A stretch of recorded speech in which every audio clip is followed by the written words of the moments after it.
प्रिया मिश्रा आज आप सबका स्वागत करती हूँ कक्षा 10 की भौतिक विज्ञान की कक्षा में, जिसमें आज हम लोग पढ़ेंगे अध्याय 12 विद्युत धारा के बारे में। अगर हम अपने आसपास देखें तो हम अपने आसपास बहुत सारे विद्युत के उपकरण देखते हैं और हर व्यक्ति विद्युत के बारे में कुछ ना कुछ जानकारी अवश्य रखता है। तो आज हम लोग विद्युत के मूल सिद्धांत, उसके प्रभावों के बारे में और उसके दैनिक जीवन में क्या प्रयोग है, इसके बारे में आज हम लोग पढ़ेंगे। तो सबसे पहले हम लोग बात करते हैं। आप सब ने बचपन में एक छोटा सा काम किया है। स्केल जो होता है उसको बालों से रगड़ के और कागज के छोटे छोटे टुकड़ों के पास जब लाया आपने, तो वो उसके आकर्षित होता है, उससे चिपक के उठ जाता है। तो हम लोग साधारण शब्दों में क्या कहते थे कि वो जो स्केल है वो चार्ज्ड हो गया, यानी आवेशित हो गया, या अदर शब्दों में हम कह सकते हैं वो इलेक्ट्रिफाइड हो गया, विद्युतमय हो गया, जिसके कारण वो जो स्केल था वो कागज को के टुकड़ों को आकर्षित करने लगता है। तो वह कारण जिसकी वजह से स्केल आवेशित हो जाता है, इसको हम लोग कहते हैं वैद्युत। ठीक है। तो विद्युत आवेश क्या होता है? किसी पदार्थ का वह गुण जिसके कारण उसमें विद्युत तथा चुंबकीय प्रभाव उत्पन्न होते हैं, विद्युत आवेश कहलाता है। देखिए, विद्युत आवेश का पैदा होना हम लोग इलेक्ट्रॉन सिद्धांत के अनुसार ज्यादा अच्छे से समझ सकते हैं। जैसा कि हम सभी जानते हैं, रसायन विज्ञान में आप पढ़ चुके हैं कि सभी पदार्थ परमाणुओं से मिलकर बने हैं और सब परमाणुओं में क्या होता है? प्रोटॉन, इलेक्ट्रॉन और न्यूट्रॉन होते हैं। और इसमें आप जानते हैं कि इलेक्ट्रॉन की कमी या अधिकता होने से ही पदार्थ पर आवेश आ जाता है। ठीक है। तो इस तरह से हम जानते हैं कि आवेश दो प्रकार का होता है, एक धनावेश, दूसरा ऋणावेश। धनावेश कब आएगा? जब इलेक्ट्रॉन्स की कमी हो जाएगी, जब इलेक्ट्रॉन्स निकल जाते हैं, इलेक्ट्रॉन्स की कमी हो जाने पर धनावेश आता है और इलेक्ट्रॉन्स की अधिकता होने पर ऋणावेश आ जाता है।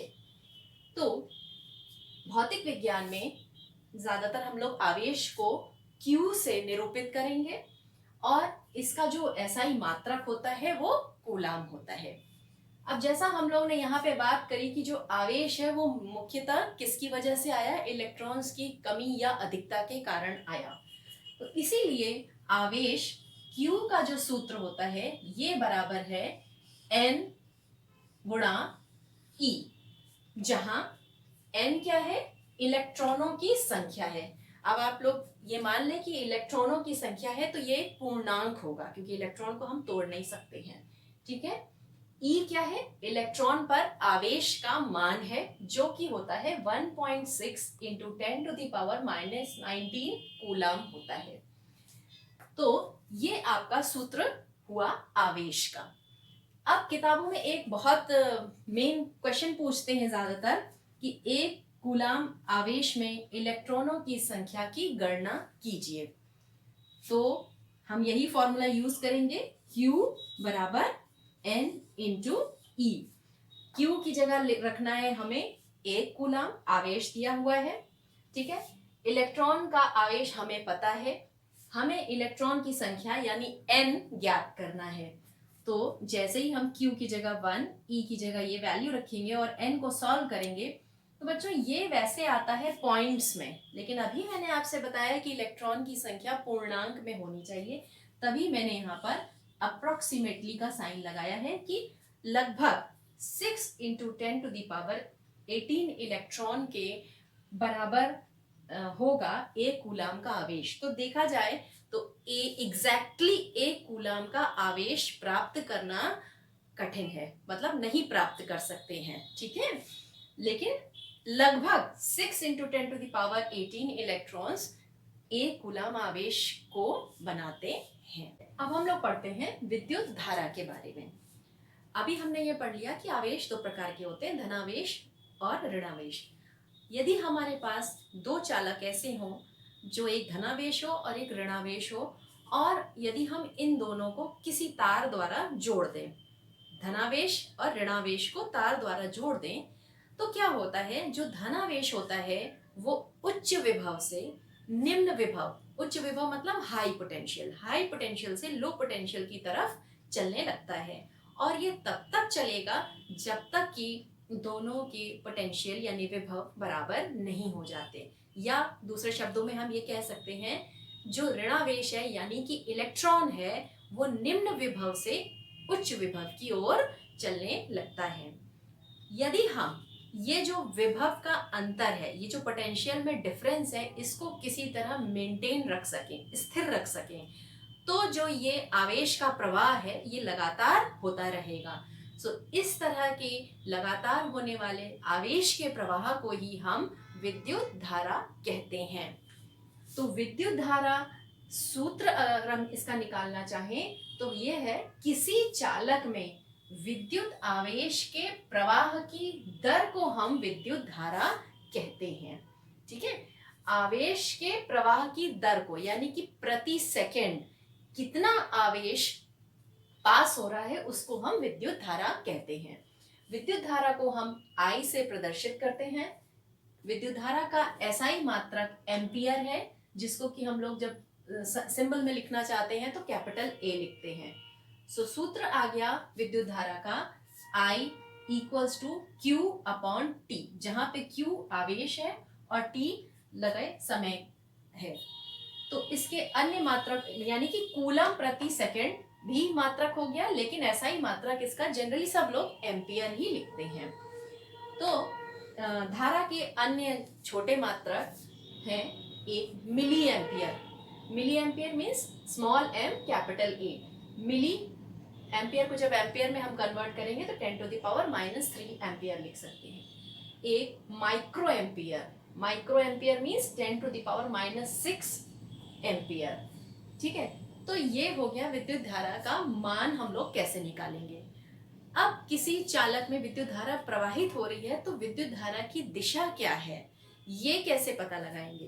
तो इसके लिए ये समझ लीजिए, जो दो रीतियां हैं। एक है प्रचलित रीति के अनुसार, प्रचलित रीति मतलब कन्वेंशनल मेथड। कन्वेंशनली जैसे हमने अभी आपसे बात करी, अगर हम किसी तरह से विभवांतर को स्थिर रख सकें, और विभवांतर को स्थिर रखने के लिए हम लोग सेल या बैटरी का यूज करते हैं। और सेल या बैटरी में हम लोग हमेशा कहते हैं एक पॉजिटिव प्लेट है, एक नेगेटिव प्लेट है। ठीक है, तो जो पॉजिटिव प्लेट होती है वो हाई पोटेंशियल यानी उच्च विभव पे कही जाती है। ठीक है, होती है। तो प्रचलित रीति के अनुसार जो धन आवेश है उसका जो प्रवाह की दिशा होगी वही विद्युत धारा की दिशा है, यानी कि उच्च विभव से निम्न विभव की ओर विद्युत धारा हमेशा बहती है। इसीलिए जब हम लोग सेल लगाएंगे किसी सर्किट में तो हम लोग कहेंगे प्लस वाली प्लेट से धारा निकल रही है और माइनस की तरफ जाएगी। ठीक है, लेकिन अगर कोई इलेक्ट्रॉनिक सिद्धांत के अनुसार पूछे, यानी कि इलेक्ट्रॉन्स किस तरफ बह रहे हैं, इलेक्ट्रॉन की दिशा क्या है, तो इलेक्ट्रॉन्स जो हैं विद्युत धारा के ऑपोजिट होते हैं, या हम उल्टा कह सकते हैं कि इलेक्ट्रॉन प्रवाह की विपरीत दिशा में हम लोग कहते हैं विद्युत धारा की दिशा होती है।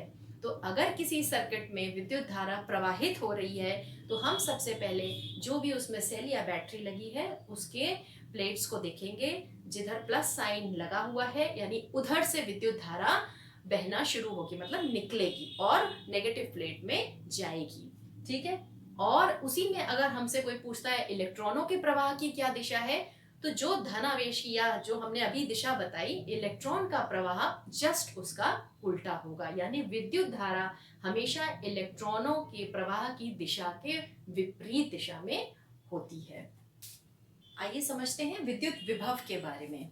विद्युत विभव यानी पोटेंशियल, इलेक्ट्रिक पोटेंशियल, एकांक धनावेश को अनंत से, ये ध्यान रखें, अनंत से विद्युत क्षेत्र में स्थित किसी बिंदु तक लाने में किए गए कार्य को उस बिंदु का विद्युत विभव कहते हैं और इसे हम लोग V से प्रदर्शित करते हैं। ध्यान रखने वाली बात क्या है, कार्य किस में किया गया है, एकांक धनावेश को अनंत से किसी विद्युत क्षेत्र में किसी बिंदु में लाने में किया गया कार्य है। तो विद्युत विभव का सूत्र हो जाता है, इसको V से हम निरूपित करते हैं, capital V equals to W upon Q, जहां W कार्य है, वो भी कौन सा कार्य है, अनंत से उस बिंदु तक एकांक आवेश को लाने में किया गया कार्य। और Q क्या है? आवेश की मात्रा। विद्युत विभव का इस तरह से मात्रक क्या निकल के आता है? देखिए, कार्य का हो गया जूल, Q यानी आवेश का हो गया कूलाम, तो जूल प्रति कूलाम। और इसी को हम लोग वोल्ट भी लिखते हैं, वोल्ट को कैपिटल V से दिखा देते हैं। ठीक है, तो ये हमने पढ़ा विद्युत विभव। अब हम पढ़ने जा रहे हैं विद्युत विभवांतर, इलेक्ट्रिक पोटेंशियल डिफरेंस। ठीक है, जैसा नाम ही बता रहा है, विभव व अंतर, ये दो शब्दों से मिला है, विभव और अंतर, यानी दो विभव, जो हमने ऊपर विभव पढ़ा है, दो विभव के डिफरेंस को, अंतर को हम लोग विभवांतर कहेंगे। ठीक है, इसीलिए जो विभवांतर है किसी विद्युत क्षेत्र में किसी दो बिंदुओं के बीच निकाला जाता है। ठीक है, तो इसका इसकी परिभाषा क्या हो जाती है? किसी धारावाही विद्युत परिपथ में दो बिंदुओं के बीच विद्युत विभवांतर वह कार्य है जो एकांक आवेश को एक बिंदु से दूसरे बिंदु तक लाने में किया जाता है। अंतर है, वहां पर आवेश को अनंत से किसी बिंदु तक ला रहे थे, और यहाँ पर क्या है? एक बिंदु से दूसरे बिंदु तक लाया जा रहा है विद्युत क्षेत्र के अंदर। इसलिए विद्युत विभवांतर का भी सूत्र बिल्कुल सेम यही रहा।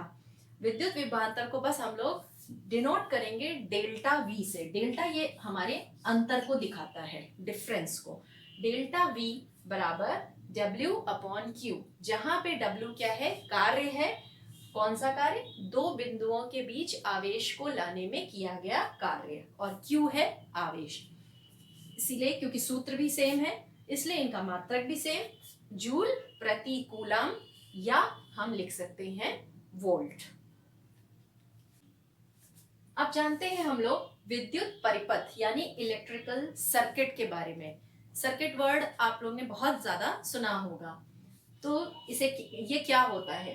विद्युत प्रवाह के बंद मार्ग को विद्युत परिपथ कहते हैं। यानी कि तार और कई सारे विद्युत उपकरण अगर इस तरह से लगा दिए जाएं, इस तरह से उनका संयोजन कर दिया जाए कि लगातार उसमें धारा बहती रहे, वो कहीं से टूटा ना हो, बंद मार्ग इसीलिए लिखा है, इसको हम लोग विद्युत परिपथ कहते हैं।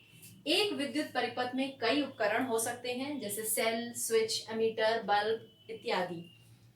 जब परिपथ को हम लोग रेखाओं और चिन्हों से कॉपी में बनाते हैं, देखिए एक्चुअली बल्ब किस तरह से दिखता है, पंखा किस तरह से दिखता है ना, लेकिन अगर उसको जब हम कॉपी पे बनाते हैं तो हम उसमें कुछ प्रतीक या चिन्ह का प्रयोग करते हैं। तो जब हम उसे रेखाओं द्वारा और चिन्हों द्वारा कॉपी पे बनाते हैं तो उस विद्युत परिपथ को हम लोग फिर बोलते हैं विद्युत आरेख।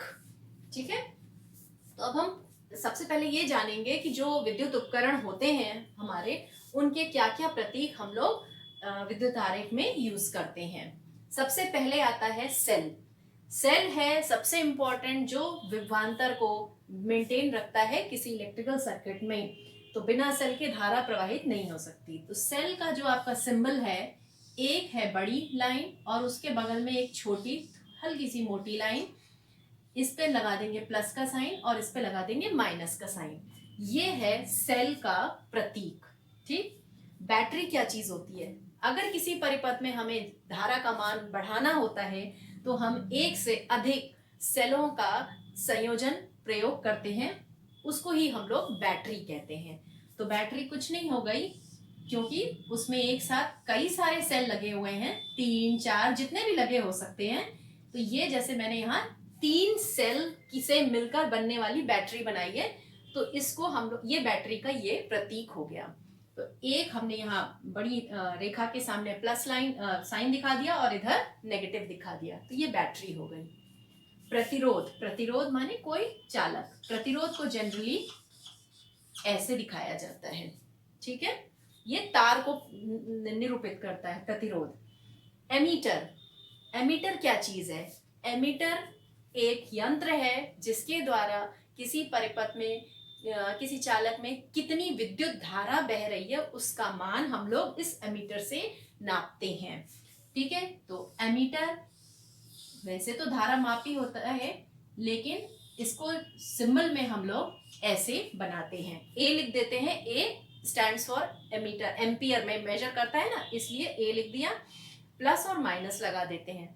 अच्छा, इसको परिपथ में जोड़ते समय ये ध्यान रखना है, जिस प्रतिरोध में बहने वाली धारा का मान निकाल रहे हैं उस प्रतिरोध के श्रेणी क्रम में इसको जोड़ते हैं। अभी श्रेणी और समांतर क्रम हम लोग आगे पढ़ेंगे। श्रेणी का मतलब है जस्ट उसके साथ ही जोड़ना है। तो अमीटर को परिपथ में श्रेणी क्रम में जोड़ना है, और ये भी ध्यान रखना है कि इसका प्लस साइन जिधर बैटरी का प्लस जुड़ा हुआ हो उधर होना चाहिए, और माइनस माइनस की तरफ जुड़ा होना चाहिए। अब आते हैं वोल्ट मीटर पे। वोल्ट मीटर वह यंत्र है, विद्युत उपकरण है, जिसके द्वारा हम किसी चालक में विभवांतर को मेजर करते हैं। ठीक है, तो किसी प्रतिरोध का या किसी चालक का जिसका हमें विभवांतर ज्ञात करना है, उसमें याद रखें हमेशा वोल्ट मीटर को समांतर क्रम में जोड़ा जाता है। और इसको भी जोड़ते समय वही ध्यान रखना है कि इसका प्लस टर्मिनल बैटरी के या सेल के प्लस के टर्मिनल की ओर हो और माइनस माइनस की तरफ हो। इसका चिन्ह है ऐसे करके V, क्योंकि वोल्ट में हम लोग मेजर करते हैं तो V कैपिटल लिखा हुआ है। बल्ब, अब किसी सर्किट में अगर बल्ब जुड़ा हुआ है तो नॉर्मली लोग बल्ब को बस ऐसे दिखा देते हैं। ठीक है, ये बल्ब के लिए चिन्ह है। खुला स्विच या प्लग कुंजी, किसी सर्किट में धारा हमें अगर दिखाना है, धारा नहीं बह रही है, ये सर्किट खुला हुआ है, खुला हुआ है तो इस तरह से हम ये स्विच दिखाएंगे, बीच में डॉट नहीं है, गैप है, तार ब्रेक दिखा रहे हैं हम। बंद स्विच, बंद स्विच अगर हमें दिखाना है तो हम बीच में एक ऐसे डॉट लगा देंगे, तो ये हो जाएगा बंद स्विच का चिन्ह। धारा नियंत्रक मतलब धारा को कंट्रोल करने वाला, रियोस्टेट, ये आप प्रतिरोध ऐसे दिखा के और ऐसे दिखा सकते हैं। ठीक है, एक एरो बन जाता है प्रतिरोध पे, मतलब प्रतिरोध बढ़ा देंगे तो धारा का मान कम हो जाएगा, प्रतिरोध कम कर देंगे तो धारा का मान बढ़ जाएगा। तो इस तरीके से हम लोग धारा नियंत्रक दिखा देते हैं। तार संधि, संधि माने जोड़ना कैसे दिखाना है। अगर मान लीजिए एक ये पहले से तार बना है और इसमें एक और तार जोड़ा गया है, तो हम इसकी जोड़ ऐसे बिंदु से दिखाते हैं कि ये तार इससे जुड़ा हुआ है। ठीक, लास्ट है तार क्रॉसिंग बिना संधि के, मतलब एक तार ऑलरेडी है और दूसरा तार इसके ऊपर से जा रहा है, जुड़ा नहीं है, बिना संधि के जुड़ा नहीं है, तो हम लोग इसको ऐसे दिखाते हैं। ये हल्का सा टर्न जो ऐसे दिखाया गया, यानी कि ये तार एक दूसरे को क्रॉस कर रहे हैं, ये जुड़े नहीं हैं। तो ये हमारे प्रतीक हैं विभिन्न ये विद्युत उपकरणों के, जिनको कि हम लोग जब विद्युत आरेख बनाएंगे तो इनको हम लोग प्रयोग करते हैं। अब हम लोग जानते हैं ओम का नियम क्या होता है। ओम, सर साइमंस ओम ये साइंटिस्ट का नाम है जिन्होंने ये नियम दिया था। और ये नियम क्या है, यदि किसी चालक की भौतिक अवस्थाओं, फिजिकल प्रॉपर्टीज, जैसे कि टेम्परेचर यानी ताप, उसकी लंबाई, उसके अनुप्रस्थ का क्षेत्रफल, पदार्थ उसको ना बदला जाए, उसमें परिवर्तन ना हो, तो उसके सिरों पर लगाया गया विभवांतर बहने वाली धारा के अनुक्रमानुपाती होता है। विभवांतर धारा के अनुक्रमानुपाती होता है। जब इस अनुक्रमानुपाती वाले साइन को हटाएंगे तो इसकी जगह पर एक नियतांक आता है जिसको हम लोग R से लिखते हैं, तो हम पाते हैं V equals to I into R, या हम ऐसा भी लिख सकते हैं V बटे I बराबर नियतांक है, और V बटे I को हम लोग किससे निरूपित कर रहे हैं, R से, प्रतिरोध से कर रहे हैं। ठीक है, R का ही नाम प्रतिरोध होता है। तो कई किताबों में इस ओम को नियम को थोड़ा सा बदल के भी लिखा रहता है, सब कुछ ऐसे ही चलता है। यदि किसी चालक की भौतिक अवस्थाओं जैसे ताप, लंबाई, पदार्थ इत्यादि में परिवर्तन ना हो, तो उसके सिरों पर लगाए गए विभवांतर तथा बहने वाली धारा का अनुपात नियत रहता है। ठीक है, तो इस तरह से भी हम लोग इसके ओम के नियम को दे सकते हैं, या ऐसे भी दे सकते हैं कि V I के अनुक्रमानुपाती होता है। अब ये नियम तो दे दिया गया, इस नियम की सत्यता की जांच की गई। तो ओम के नियम का सत्यापन, सत्यापन माने जो बात हम कह रहे हैं क्या ये सही है, क्या V और I का अनुपात सेम रहता है। तो इसके लिए इस तरह का सर्किट लिया गया, जो अभी हम लोग पहले पढ़ चुके हैं, चिन्हों में ही बना हुआ है, ये विद्युत आरेख बना हुआ है। देखते हैं ये क्या है, ये है बैटरी। इस तरह का विद्युत परिपथ बनाया गया जिसमें एक बैटरी है, एक ये प्लग कुंजी कह लीजिए या स्विच है, एक एमीटर लिया गया। एमीटर क्या नापेगा, परिपथ में बहने वाली धारा आई को मेजर करेगा एमीटर। इसके अलावा ये एक प्रतिरोध लगा हुआ है, इस प्रतिरोध के अलोंग कितना पोटेंशियल डिफरेंस हो रहा है, कितना विभवांतर हो रहा है, ये कौन मेजर करेगा, वोल्ट मीटर। तो आप ये देखिए एमीटर प्रतिरोध के श्रेणी क्रम में लगा है, बगल बगल लगा हुआ है ना इसके होते हुए ही, और जो वोल्ट मीटर है ये इसके समांतर क्रम में लगा है। और ये है आगे धारा नियंत्रक। धारा नियंत्रक क्या कार्य करेगा, ये धारा का नियंत्रण करेगा, धारा को कंट्रोल करेगा, कम ज्यादा कर सकते हैं।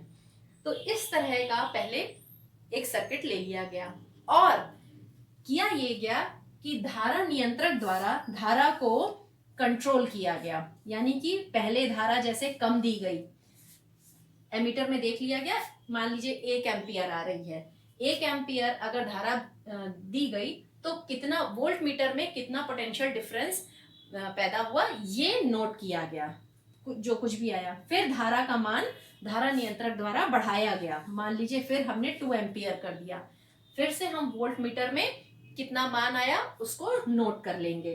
फिर धारा का मान और बढ़ाया गया, यानी धारा का मान बढ़ाते हुए धीरे धीरे उसके करस्पॉन्डिंग यानी उसके हिसाब से वोल्ट मीटर की रीडिंग क्या क्या आती गई उसको नोट करते गए और एक टेबल बना ली गई। इस टेबल के बाद अब आप इसके बाद अगर V बटे I निकाले मैथमेटिकली, यानी कि जो भी V की वैल्यूज आई उसमें I का भाग करते जाएं, तो हर बार पाया गया कि V बटे I का मान सेम आया, नियत आया।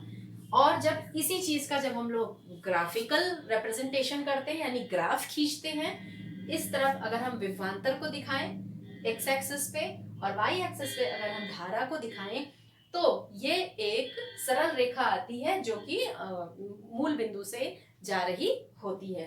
तो सरल रेखा आने का मतलब ही है कि V और I एक दूसरे के प्रोपोर्शनल है, अनुक्रमानुपाती हैं। इससे ये सत्यापित हो जाता है, इस प्रयोग से ये सत्यापित हो जाता है कि V बटे I हमेशा एक नियत संख्या आ रही है, और इसी को नाम दिया गया, इस नियतांक को ही नाम दिया गया प्रतिरोध। तो अब विद्युत प्रतिरोध क्या होता है, किसी चालक का वह गुण जिसके कारण वह उसमें प्रवाहित होने वाली धारा का विरोध करता है, चालक का प्रतिरोध कहलाता है।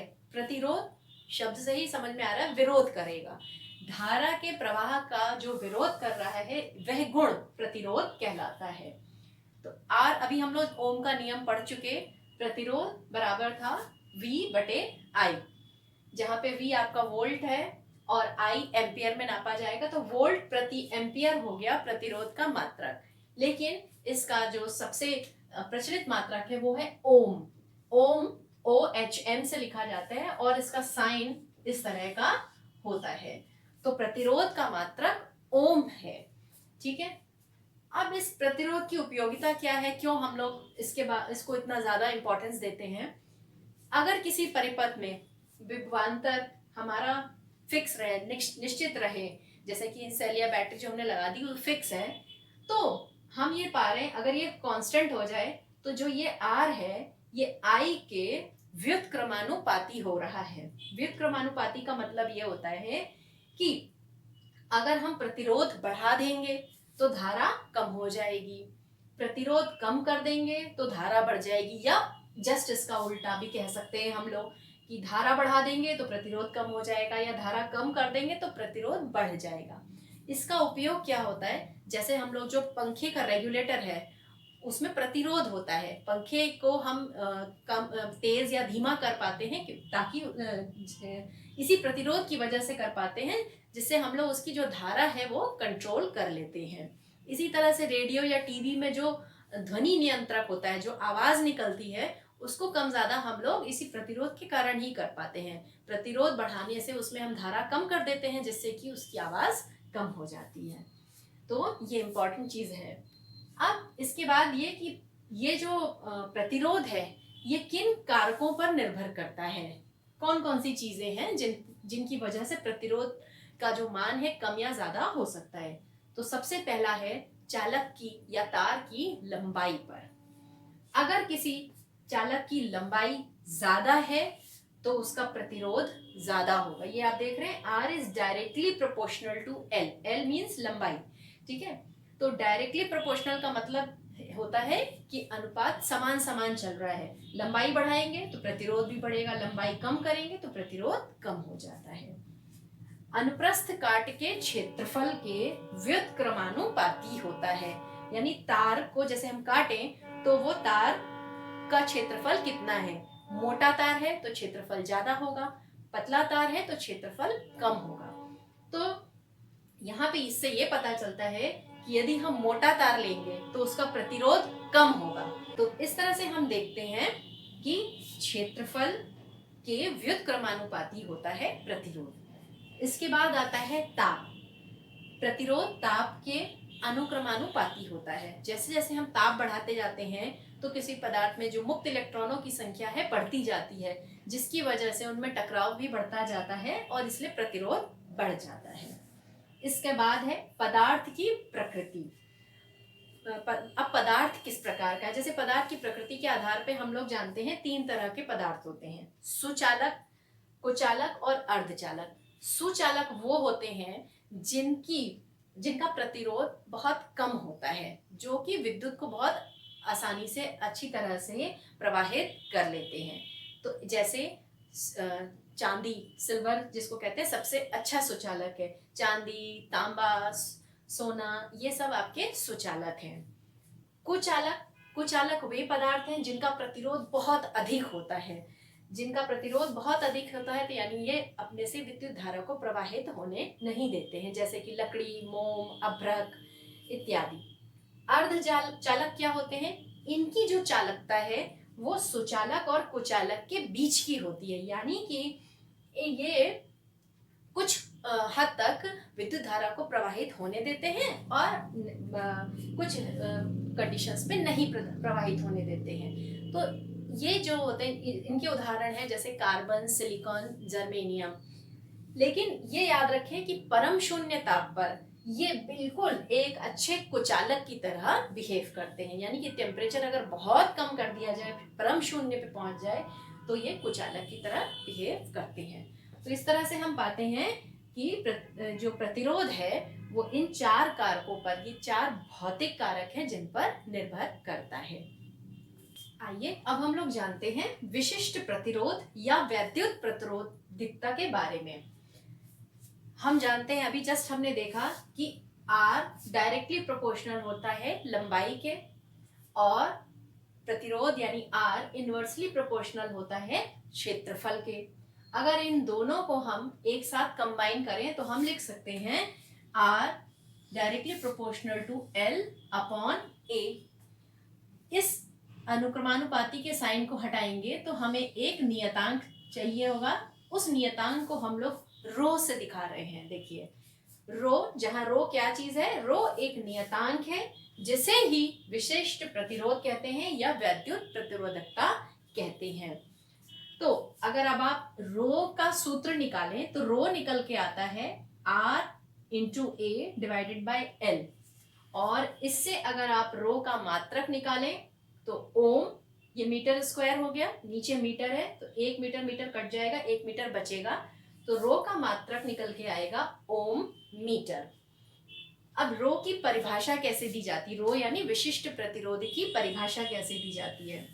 अगर हम अनुप्रस्थ काट का क्षेत्रफल 1 कर दें, लंबाई भी अगर हम 1 मीटर कर दें, ये 1 वर्ग मीटर और ये 1 मीटर कर दें, एक एक चला गया, तो हम रो देखते हैं किसके बराबर हो जा रहा है, प्रतिरोध के बराबर। तो इसकी परिभाषा इसी प्रकार से दी जाती है, किसी पदार्थ का विशिष्ट प्रतिरोध वह प्रतिरोध है जो उस पदार्थ के 1 मीटर लंबे और 1 मीटर स्क्वायर अनुप्रस्थ काट के क्षेत्रफल के तार द्वारा उत्पन्न किया जाता है। तो विशिष्ट प्रतिरोध असल में क्या है, किसी पदार्थ का गुण है, यानी कि किसी एक निश्चित ताप पर अगर एक पदार्थ दिया गया है तो उसका जो विशिष्ट प्रतिरोध है वो फिक्स होगा, निश्चित होगा। ठीक है, तो इसीलिए कभी भी ये ध्यान रखें कि विशिष्ट प्रतिरोध लंबाई या क्षेत्रफल पर निर्भर नहीं करेगा, ये किसी ताप पर हमेशा निश्चित रहता है। इसकी टेबल भी आप लोग देखते हैं, आपकी किताबों में बनी हुई है कि जैसे आयरन का विशिष्ट प्रतिरोध इतना है, सोने का इतना है, चांदी का इतना है। तो आप देखेंगे चांदी का जो विशिष्ट प्रतिरोध है वो सबसे कम है, इसीलिए वो सबसे ज्यादा सुचालक है। तो जिसका विशिष्ट प्रतिरोध सबसे अधिक होगा वो सबसे ज्यादा कुचालक होगा, जिसका सबसे कम होगा वो बहुत ज्यादा सुचालक होगा। तो अभी आज इतना हमने पढ़ लिया। अब हम इस वीडियो के अगले भाग में पढ़ेंगे प्रतिरोधों के संयोजन के बारे में, जो श्रेणी क्रम और समानांतर क्रम होता है उनके संयोजन के बारे में पढ़ेंगे। उस पर आधारित हम कुछ प्रश्न भी करेंगे। उसके बाद विद्युत धारा का ऊष्मीय प्रभाव क्या होता है उसके बारे में हम लोग डिटेल में पढ़ेंगे नेक्स्ट वीडियो में। नमस्कार।